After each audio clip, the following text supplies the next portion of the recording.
So the humans were spreading through the stars. Faster-than-light engines were actually not that big of a deal. Well, the first time crossing that barrier was spectacularly hard, but now we knew how to do it. There were many, many stars that we visited. Turns out, habitable planets and even planets with an ecosystem of life are not really rare. We found a lot of them just in our little sidearm of the galaxy. And our exploration ships are still out and about. There was quite the backlog for the scientists that follow in their wake, and an even longer one for the shipyards that just could not churn out colony ships fast enough. It was a remarkable period of history happening for that generation of humans. Pushing into outer space, the most eager always were the tiny and fast ships of the SETI program. For all of those incredible forms of animal life we had encountered so far, the species we had found living on those life-rich worlds were unimaginably stupid, nearly classified as plants kind of stupid. A housefly would flatten the most complex of them in a game of chess kind of stupid. There was nothing that could communicate or even form the inkling of a communicable thought. Not even some simple, comprehensible intelligence that could at least react to us in some meaningful way. 2 days ago, Earth days of course, always Earth days, that changed. Big time. We received electromagnetic signals traveling the void between some two systems. We found their source and sent every kind of greeting we could think of on the way there. And we not only received an answer, but began communicating. Simple beeps and boops, of course, at first. The smartest humans were pining over those signals and messages, trying to translate and interpret them, and simultaneously figure out a way to make our noises understandable. They failed. Though there is always another party in a conversation, and luckily for us, they did not fail. So the humans got an invitation. One human, a non-aggressive ship, and a specific location outside our known space where they would await us. Since it sounded extremely risky and very much like a trap, it actually took a couple of seconds before the SETI program was utterly overwhelmed with applications by volunteers. One human was pronounced ambassador as quickly as possible to stem the madness, thrown into an exploration ship that was mostly automated, and then slung into the general direction of our hopefully soon-to-be friends. Following these directives brought the exploration ship to an empty part of space, the nearest star light years away. At first, nothing else seemed to be there, and only after the ambassador reran the sensor sweep, another ship was picked up. Its signature was tiny, making it nearly invisible. She sent the prepared greeting and promptly received back an answer, an approach vector, and an invitation to come aboard. The ambassador sat on what could pass as a stool before a window that parted the room. On the other side, that had a much deeper floor, stood a member of the sapient alien species.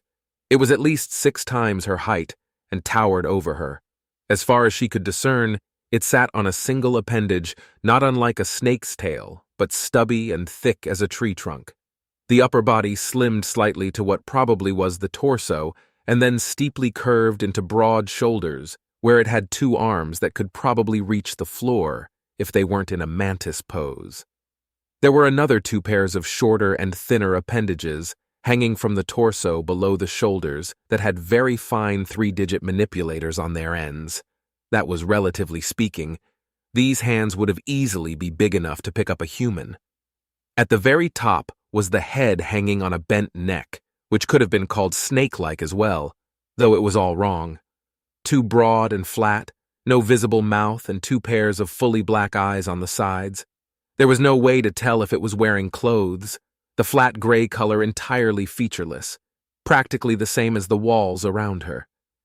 Taking in these details, she had already forgotten about the device she had picked up from the chair and curiously inspected before the wall had suddenly become transparent. It was a palm-sized disc with an entirely smooth and unbroken beige surface. The material felt warm to the touch, though the significant weight made her believe it was made from metal. "Greetings!" An emotionless voice chirped from the unknown device that turned out to be obviously be a translator. The voice did not fit the massive size of those aliens. It sounded more like a badly recorded child speaking with distorted blabber running in the background. At the same time, the alien behind the glass slowly turned its head to point its eyes at her in a gaze that felt like a stadium spotlight. She immediately forgot the standard welcome message she was supposed to deliver and replied while seemingly shrinking. "Hello? Your ship is mathematically incorrect," the device chirped. What? Your ship is mathematically incorrect. This was a strange start of relations, and that translator device might be useless altogether. But at least she managed to compose herself to begin anew and by protocol. "I am Ambassador Neil, and I am being sent to represent all humankind. I come with a message of peace and the will to establish a bond of friendship between our species and our worlds, so that we may learn from each other and grow together in sharing our knowledge. Why is it incorrect? Your ship?" She eyed the translator. After a brief moment, she spoke. "I do not understand your question about my ship. Why did you build it? Like this design? Your ship?" No movement from the alien being. Even if she could read its body language, there was no way to tell if it was curious, annoyed, or critical. The emotionless artificial voice did not help either, and was harder to understand through more of that background noise. What kind of question was that? Ambassador Neil did not build the ship, and she knew next to nothing about spaceship engineering. Though that alien vessel was very exotic in design from what she had seen on her approach. Curves and fluid, round shapes dominated its form that had the silhouette of an elongated disc with bulbous extrusions on the flat areas. There was no way of telling which was front or back, no breaks in the surface for engine outlets, windows, lights, or sensors. It looked more like an art piece than a spaceship, and the insides had not been any different. The corridor that had led her from the docking area to this room was unbroken as well. Walking through it, she had taken in the soft, off-white color of the floor that transitioned fluently up the curved walls into a dark gray on the ceiling that had a soft, wavy structure.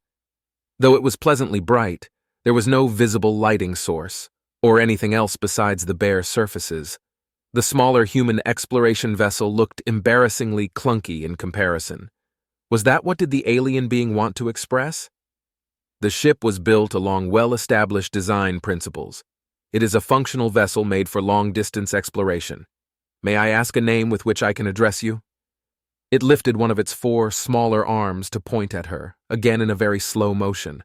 The translator sprung into action after it was finished. "This object, 2 objects, they are exactly the same." It took her a moment to gather what it was probably talking about. On her white all-purpose pressure suit were shoulder ribbons, old-style ones made from a textile weave, adorned with brightly dyed yarn to form several differently colored stripes, and they were symmetrical. Maybe this was something light to talk about, so she took them off and laid them onto her forearm side by side. "These are insignias that indicate my function as an ambassador. All humans in official functions carry clear identifying markers with them, though these are also ceremonial and their design dates back far into our history." It still was pointing, and the strong gaze was unbroken.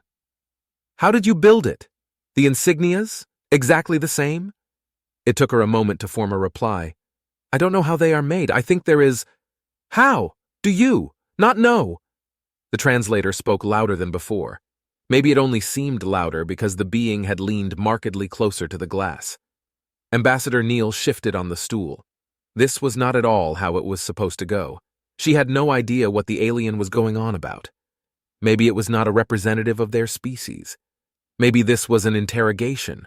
Or maybe they just made a big mistake trying to do a face-to-face meeting this early after the first communications. This meeting was going badly and she was flustered, which she was luckily able to hide. At least Nyarnanth hoped that she was. First, that human had been even smaller than she had planned for, the little thing now awkwardly sitting on the pedestal for the translator.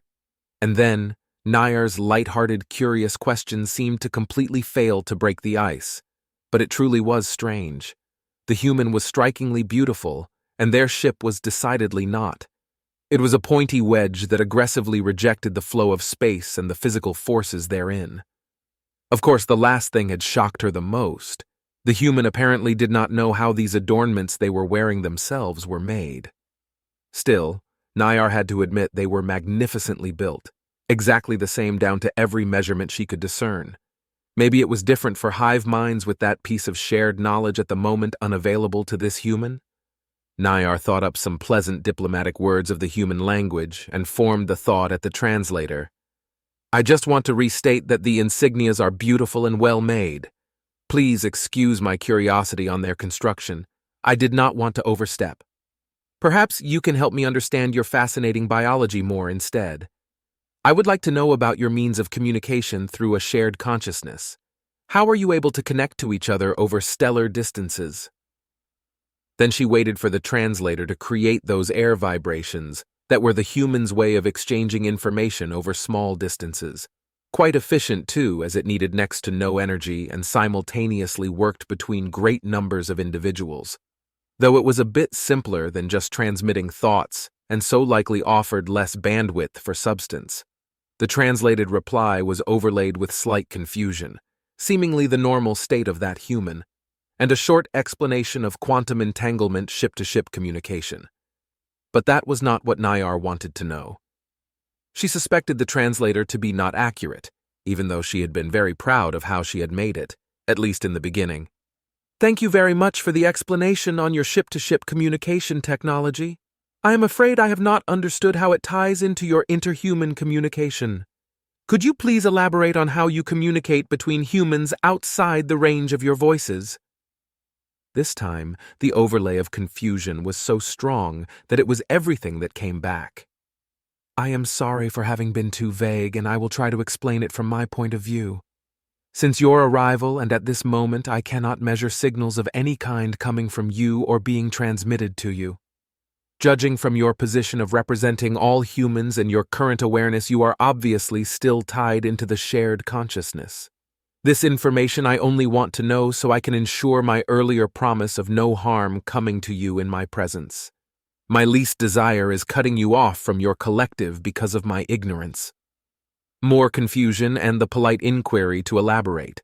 Using this indirect way of exchanging information was very tiring on her mind, and this meeting was on a good pace to outlast Nayar's previously longest.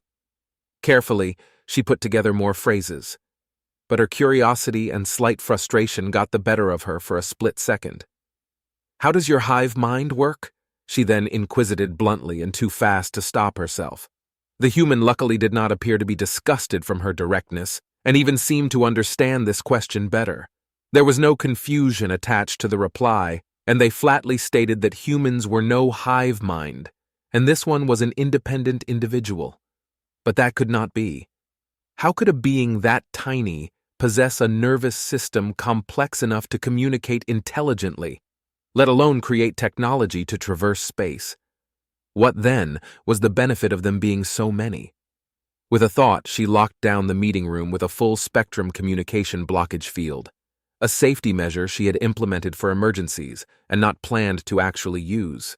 Incredibly, she noted no change in the human, so it truly was a contained unit, independent from a shared consciousness. Nayar was perplexed and again let slip a thought. The disk in her hands chirped, "Impossible, you are. Too small." This time she thought to hear some emotion from it, baffled incredulity. Ambassador Neal stood up instinctively, drawing herself to her full height. She was at least 2 hand widths above average height, adding her oftentimes unruly curly hair that might have even been 3. With difficulty, she got back into a diplomatic mindset and asked, "There may be some misconceptions on both of our sides. Please help me understand the relationship between size and intelligence and how it regards to your perception of human biology." A full minute went by, where the big solid black eyes just stared. Then the translator sprung into action to say, nearly intelligible through even more distorted and louder noise, "Brain big, intelligence high." This was an exercise in frustration with these short and nearly pointless answers and questions. To top it off, the translator device seemed to be on a process of breaking down if speech clarity was any indication. Neal pushed back the urge to begin pacing up and down the room to help her think better, and gave herself a couple breaths before saying, "I am sorry, but I do not understand your motivation in this current exchange, and I would suggest, to ensure future relations, that I return to my ship momentarily, and..." How did you build? Your ship? The voice was clearer again, the distortion having returned to a minimum. I did not build it. Did you build? Your coverings? For a moment, she looked down at the hard exterior of the suit's chest plate that housed the collapsible helmet and an ample source of air and power. Her whole body was covered in the segmented semi-flexible suit, as that was made to fit her exactly. It definitely was her suit, but she did not make it. The same could be said of the ship she had come in. It had been modified to transport only her. She had the hazy beginning of a conclusion. I did not build any of the equipment I have with me. She paused to take a breath. Did you build your ship yourself? What kind of question was that? How else was Nayar supposed to travel through space? Her frustration already ran high because of the misunderstandings before. This was so very confusing, with the human clearly wearing protective apparel that fit their body and movements to seemingly optimal precision, and them claiming to not having built it. It obviously did not grow on a tree. Nayar was completely at a loss, and she could not wrap her mind around how anything worked with those humans. Coupled with that was her whole body beginning to ache because she was standing polite for so long. Yes, I am the maker of my ship, she thought as a short answer. It even sounded wrong. Who else would make her ship? The prompt reply came overlaid with excitement, which she couldn't make sense of. The human now wanted to know if she had used her hands to make it. Nayar nearly twitched. She did not think the inquiry from before could be outdone. And now came this. What an utterly nonsensical question. Yes, came in the clearest tone yet. Just so she could be absolutely sure, she added, Do you have machines that build ships? She saw more movement from it this time. It shifted and then turned its head to look at her with the other pair of eyes, though it was the same scrutinizing glare. A machine. Cannot build. Now Neil could not stop herself from pacing anymore. The alien being was huge and more massive than any land creature on Earth. If size truly equated intelligence, and it was not only sapient, but able to build a spaceship and a fully functioning, albeit seemingly limited, interspecies translator by hand, the latter one a mere 2 days within first hearing of humans, it must be exceptionally intelligent and skilled in all types of crafts. Neil did not know how the ship worked she was using. Someone else did. Well, there probably was no single person in the world that knew how all of its individual components operated in detail. So the humans actually were some type of hive mind in comparison. If this alien species had no complex machines, they had no computers. The implication was mind-boggling. She had millions of questions that went far beyond diplomatic purpose. Maybe the first step was to create some more understanding. The ambassador opened her hand that had unconsciously closed tight around the insignias she had taken off earlier. Carefully, she straightened them and laid them out on her forearm again. These insignias were designed by several humans together, and they are exactly the same, because they were built by a machine. The alien first shifted backwards, and then slumped down to support its upper body onto the larger arms. It moved its head down onto her eye level, and as close to the transparent wall as possible. Tell me more,